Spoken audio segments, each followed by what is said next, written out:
दोस्तों नमस्कार, आप सभी का स्वागत है। दोस्तों, सफलता का मतलब लक्ष्य को हासिल करना होता है, परंतु हम लक्ष्य बनाने से पहले लक्ष्य के लक्षण क्या हैं, अगर यह जान लें तो हम अपने वास्तविक लक्ष्य को अवश्य ही प्राप्त कर लेंगे।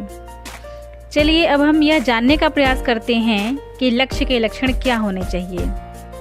प्रत्येक दिन हमें अपने लक्ष्य पर विचार करना चाहिए। हम अपने मुख्य लक्ष्य को उप लक्ष्यों में भी बांट सकते हैं।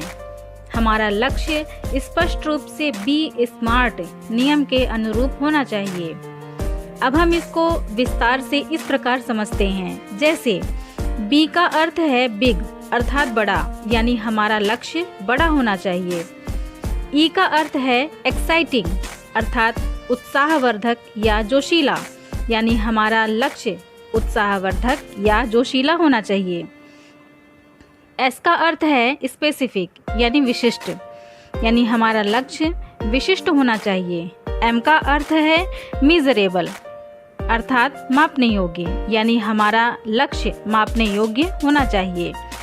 ए का अर्थ है अटेनेबल अर्थात प्राप्ति योग्य, यानी हमारा लक्ष्य प्राप्त करने योग्य होना चाहिए।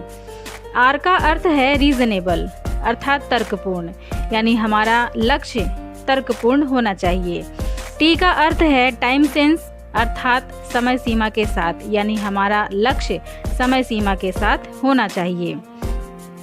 इस प्रकार लक्ष्य की परिभाषा को हम लक्ष्य के लक्षण के अनुरूप कह सकते हैं।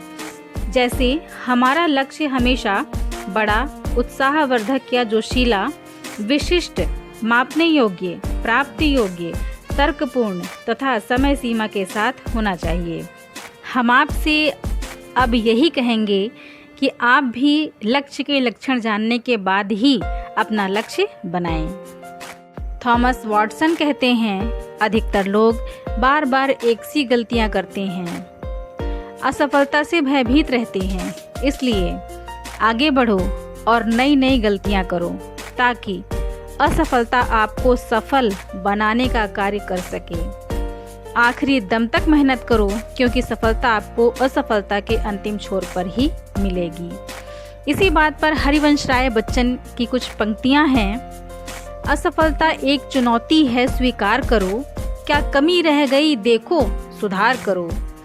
जब तक सफल ना हो नींद चैन की त्यागो तुम, संघर्ष करो मैदान छोड़ मत भागो तुम। कुछ किए बिना ही जय जयकार नहीं होती, हिम्मत करने वालों की कभी हार नहीं होती।